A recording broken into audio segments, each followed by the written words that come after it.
네, 여러분, 이번 시간에는 대물적 강제 수사의 마지막 편으로서 수사상 증거 보전 절차에 대해서 살펴보도록 하겠습니다. 수사상 증거 보전은 첫 번째 증거 보전과 검사의 증인신문 청구 이렇게 두 가지로 되어 있는데요. 먼저 증거 보전에 대해서 살펴보겠습니다. 184조에 기한 것인데요. 증거 보전이란 공판기일에서 정식으로 증거 조사하기 이전에 미리 증거를 보존하지 않으면, 그래서 증거 보존이죠.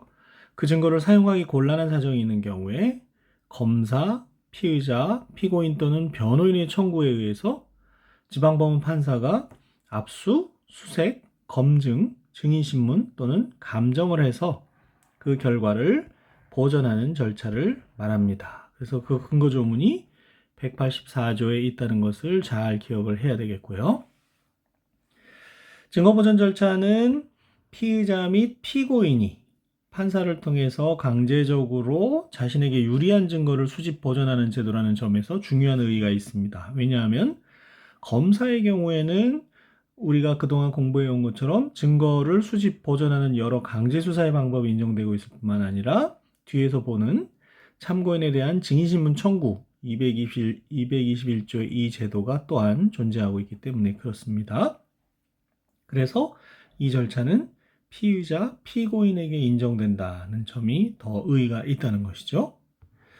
그리고 특별법인 성폭력범죄의 처벌 등에 관한 특례법에서는 성폭력범죄의 피해자나 법정 대리인이 피해자 측에서 수사검사에게 증거보전 청구를 요청할 수 있다, 이렇게 규정을 하고 있는 거죠. 증거보전을 해놓으면 다시 법정에 가서 증언을 한다거나 하는 일이 방지가 될 수 있기 때문에 그렇습니다. 이와 같은 증거 보전의 요건으로서는요, 증거를 보전하지 않으면 그 증거를 사용하기 곤란한 사정이 있는 때에 인정이 되는데요. 예를 들어서 장기간 해외여행이 예정되어 있는 참고인에 대해서 피해자가 수사기관에 조사 요청을 하였는데 수사기관이 이에 응하지 않고 있는 경우와 같습니다. 피의자가 자신에게 유리한 참고인에 대해서 조사를 요청하려고 하는데 나중에 공판기일에 가서는 조사할 수 없는, 신문할 수 없는, 참고인 조사를 할 수 없는 그런 경우가 되겠지요. 증인 청구를 하더라도 그 증인이 해외에 나가서 돌아오지 않고 있으면 안 되니까요. 그래서 증거보존의 청구는 제1회 공판기일 전에 한정해서 인정이 된다는 시간적 한계도 갖고 있습니다. 왜냐하면 공판이 개시가 되면 그때 법원에 요청하면 되기 때문에 그렇죠. 제1회 공판기일 전이라고 하는 것은 실질적으로 이해를 해서 수서법원에 의한 증거조사가 가능한 시점을 의미한다. 그때에는 수서법원에 대해서 하면 되고 그 전에 할 수 있다, 이렇게 이해를 하는 것이 보통이고요. 증거보전 절차는 증거보전을 청구를 먼저 하게 됩니다. 증거보전 청구권자는 앞서 살펴본 바와 같이 검사도 있겠지만 그보다는 피의자, 피고인 및 변호인에게 주어진 것이 더 큰 의미가 있다고 얘기를 했습니다. 공소 제기 후 1회 공판기일 전까지 청구할 수 있기 때문에 피고인도 청구권자에 들어가게 되는 것이죠. 청구의 방식은 보전을 필요하는 증거를 관할하는 지방법원 판사에게 서면으로 하여야 됩니다. 서면주의가 적용이 된다고 할 수 있고 그 증거가 존재하는 그런 곳에서 하는 것이 맞겠지요. 청구의 내용은요, 증거보전을 청구할 수 있는 처분은 압수, 수색, 검증, 그리고 증인신문 및 감정입니다. 따라서 증거보전 절차에서 증거보전의 방법으로 피의자 또는 피고인에 대한 신문을 청구할 수는 없게 되는 거죠. 판례에 따르면 공동피고인과 피고인이 뇌물을 주고받은 사이로 필요적 공범 관계에 있다고 하더라도, 필요적 공범이라는 것은 다수인이 참가해야만 성립되는 범죄를 말하는 것이죠. 검사는 수사 단계에서 피고인에 대한 증거를 미리 보전하기 위해서 필요한 경우에는 판사에게 공동 피고인을 증인으로 신문할 것을 청구할 수 있다고 하고 있습니다. 그래서 보다 자세한 것은 공동 피고인의 증인 적격에 대해서 공판 절차에서 다시 다루겠지만은 공동 피고인의 증인 적격을 인정하는 입장에서 증거 보존 절차에서도 공동 피고인에 대한 증인으로서 신문할 수 있다라는 것이죠. 이에 대해서는 유력한 반대 견해가 있는데요. 공범인 공동피고인은 피고인의 범죄 사실에 관해서 증인이 아니다, 증인 적격이 없다고 주장을 하면서 증거보전 절차에서 증인신문을 받는다고 해서 변론이 분리된 것도 아니므로 나중에 보겠지만 통설과 판례의 입장은 통설적이고 또한 대법원 판례의 입장은 공범인 공동피고인에 대해서 변론이 분리된 경우에 증인 적격을 인정하고 있는데 증거보전 절차에서는 변론을 분리할 수도 없는 상황입니다. 아직 변론이 열리지도 않았기 때문에요. 그래서 공범인 공동피고인에 대해서 증거보전 절차에서 증인신문을 할 수 있다는 것은 것을 반대하는 유력한 견해도 있습니다. 하지만 판례는 증거보전 절차에서도 공동피고인의 증인신문을 허용하고 있다는 것이죠. 증거보전 청구가 있으면 지방법원 판사는 심사를 해서 결정하게 되는데요. 증거보전 청구를 기각을 하게 되면 그에 대해서는 3일 이내에 항고를 할 수가 있겠고요. 184조 제4항에 있습니다. 이는 증거보전 재판을 한 판사가 수소법원 또는 재판장과 동일한 권한이 있으며 증거보전 청구가 피의자에게 유리한 제도라는 점 등이 고려가 되어서 항고로 3일 이내에 항고할 수 있도록 한 것이고요. 증거보전 판사가 할 수 있는 권한은 뭐냐?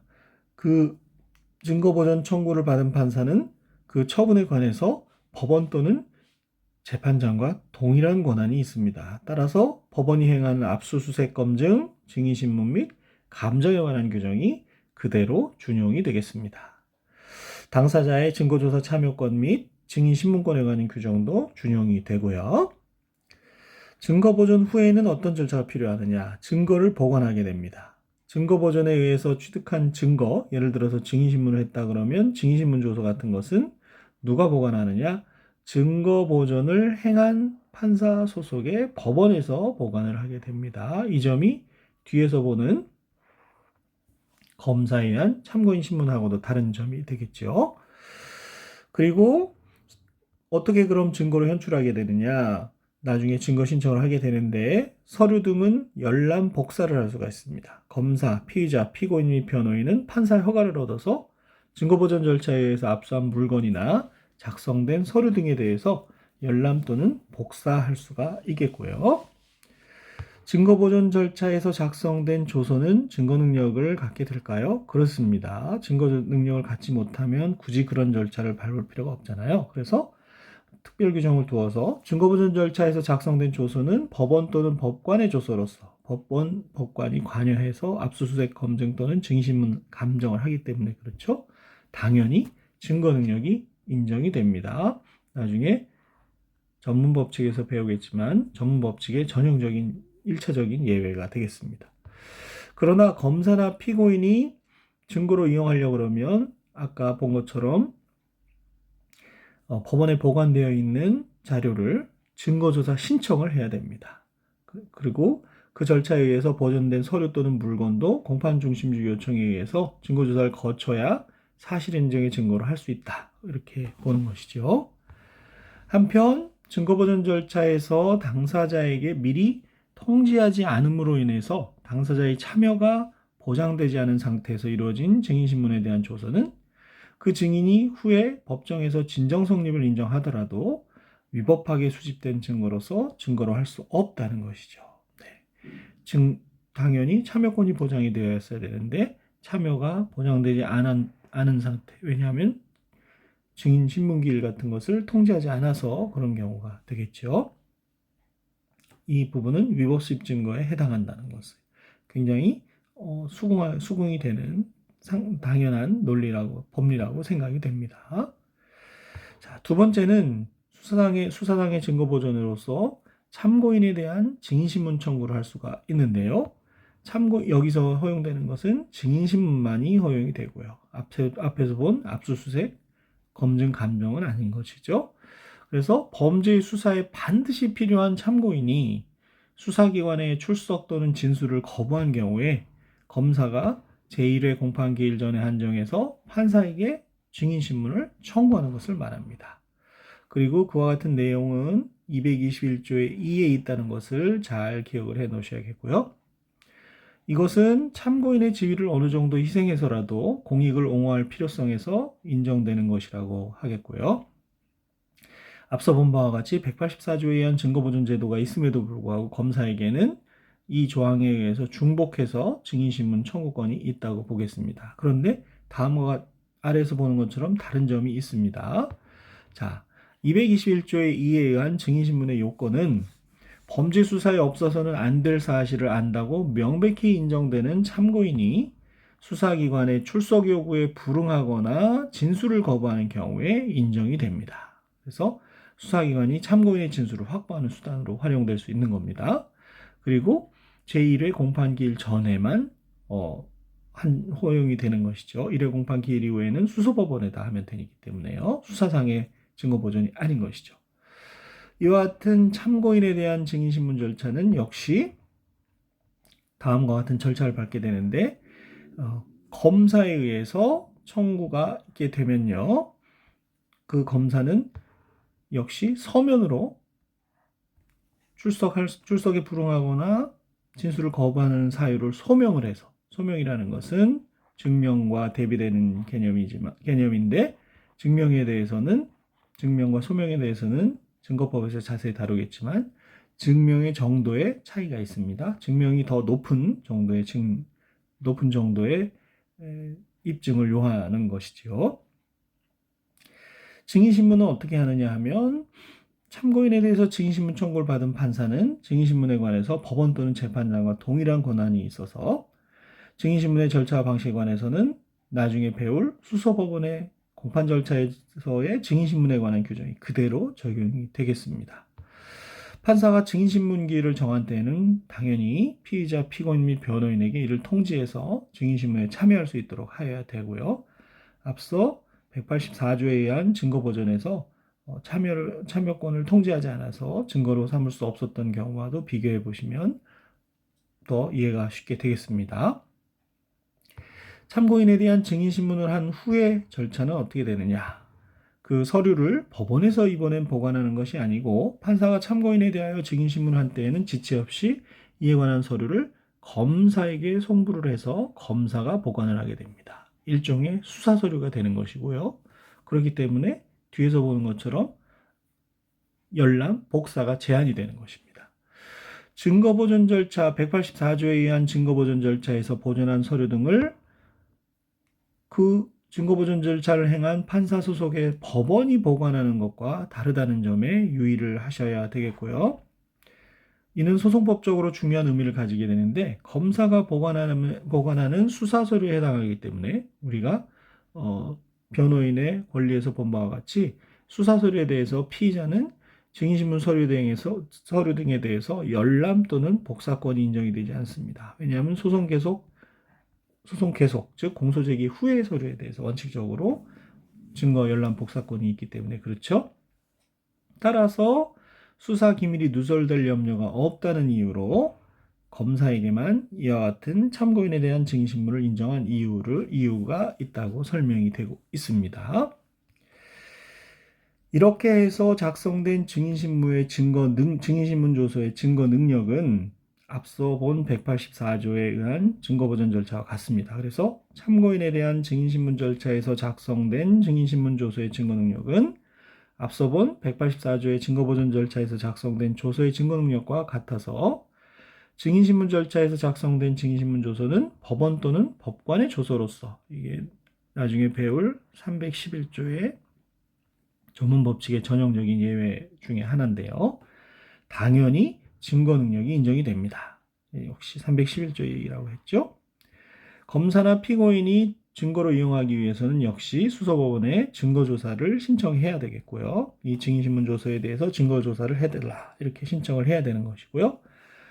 당사자의 참여가 보장되지 않은 상태에서 이루어진 증인신문이라 그러면은 184조의 설명에서 본 것처럼 역시 위법 수집 증거로서 증거 능력을 인정할 수 없는 것은 마찬가지라고 하겠습니다. 자, 참고로 각주 2에 있는데요. 221조의 2에 의한 참고인에 대한 검사의 증인신문 청구에 대해서 구법에서는 어떻게 규정을 하고 있었냐면 검사 또는 사법경찰관에게, 즉 수사기관에게 임의의 진술을 한 자가 일단 진술을 했는데요. 공판기일에 법정에 나가서 전의 진술과 다른 진술을 할 염려가 있고 진술을 번복할 염려가 있고 그 진술이 범죄 증명이 없어서는 아니 될 것으로 인정될 경우에는 제1회 공판기일 전에 한해서 증인신문을 청구할 수 있다. 이렇게 돼 있었습니다. 그래서 진술 번복의 염려가 있고 그 진술이 중요한 것이라면 221조의 2에 의한 증인신문 청구를 할 수 있었던 것으로 규정을 하고 있었는데 그와 같은 사유는 증거 보전의 요건으로서는 상당하지 않다고 인정이 되어서, 왜냐하면 진술 번복을 할 수 있는 것을 원천 봉쇄해버리는 것이고 수사기관으로서는 수사기관의 진술을 통해서 증거 능력까지 인정이 되니까 공소사실 입증하는데 매우 효율적이다, 편하다 이렇게 생각할 수 있을지 모르겠지만 실체 진실을 발견하는 데에는 오히려 장애가 될 수도 있고 또 억울한 일이 발생할 수도 있고 하기 때문에 그와 같은 규정은 삭제가 된 것을 알 수가 있습니다. 그런 부분도 같이 기억을 해 놓으시면 좋겠고요. 184조에 의한 증거보전 절차, 증거보전과 221조의 2에 의한 검사에 의한 증인신문 청구의 서로 다른 점에 대해서도 잘 구별을 해 놓으셔야 되겠습니다. 그것이 수사상의 증거보전에서는 그 구별을 하는 것도 중요하게 생각이 됩니다. 자, 이렇게 해서 저희는 수사의 방법으로서 강제수사, 특히 대물적 강제수사까지 살펴보았습니다.